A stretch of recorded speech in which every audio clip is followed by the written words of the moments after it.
Hey, this is Manifest020, and this is in response to the Peace Guy's question, how is peace possible in this world? And dude, like, first of all, I just want to say, like, you rock. I really, like, dig what you're doing. Um, so about this question, right?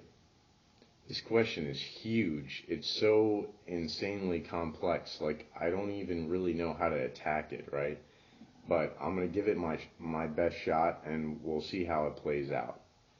So there are all these problems in the world, and would you really look down, like all the way down, and look at where they come from? They come from an individual, okay? War and hate and greed and racism and all of these things that make peace an impossibility are all spawning from individuals. So if you change an individual's idea, if you educate people on their understanding of life and what their actions have an effect on them and other people and their world and their environment and where they live, then I think big things like peace are possible. And it's such an insane, complex question, though. Like, what do you educate an individual with to make something like peace happen? And there are so many priorities, especially in the United States, that are just way like off target. We need to completely change what is important to us, because so far we have materialism, okay?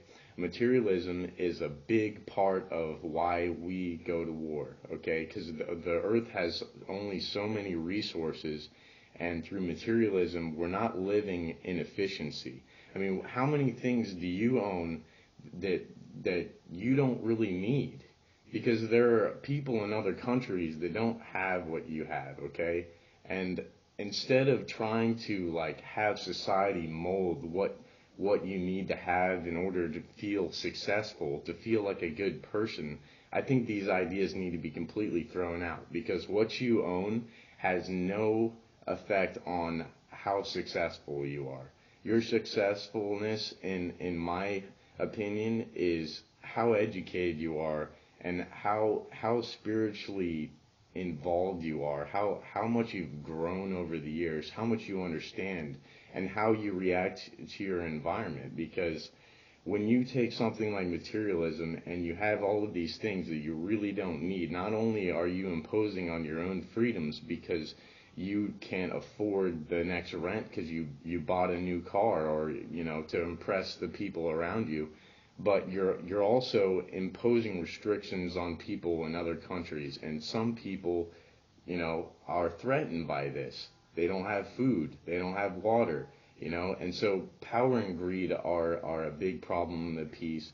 And the other thing is just hate. Hate breeds hate, okay? And hate is based on ignorance. It's based on misunderstandings. It's based on past hurts, and you're blaming just indiscriminately some other group of people on your past emotional pain. And if people are educated enough to deal with their past hurts, to deal with their emotional pains, to accept what has happened to them and forgive and love, then I think you're going to start seeing what you call peace. And the other thing is that